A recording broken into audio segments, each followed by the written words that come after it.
Now, the British Embassy in Tokyo has been busy receiving visitors since the death of Queen Elizabeth II. Today, hundreds of people queued up for a chance to pen their condolences.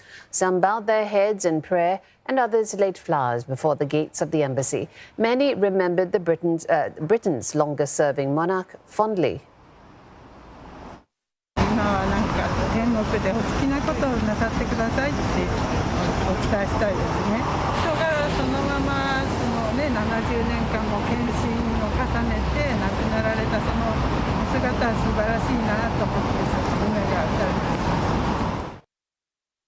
た。It's been nearly 5 decades since Queen Elizabeth visited Japan, but judging by the long queue at the embassy, she left a deep impression among the Japanese. From England to Scotland, tens of thousands have been lining up to pay their final respect to Queen Elizabeth II.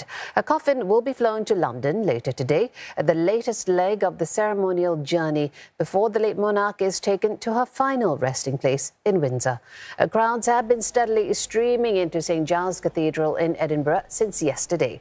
The Queen's coffin has been under a 24-hour vigil. She will leave Scotland for the first time since her death in a few hours. Her coffin will be driven to Buckingham Palace, where it will remain overnight, and tomorrow it will be taken on a gun carriage as part of a grand military procession to Westminster Hall. The late monarch will lie in state for 4 days. Mourners have already begun queuing up in London. The Queen's funeral is set to take place next Monday. Some 500 world leaders and heads of state are expected to attend.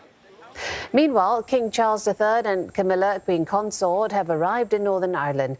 The new king is on tour of the nations that make up the United Kingdom. He's expected to meet with political and religious leaders in Belfast, where a memorial service will be held.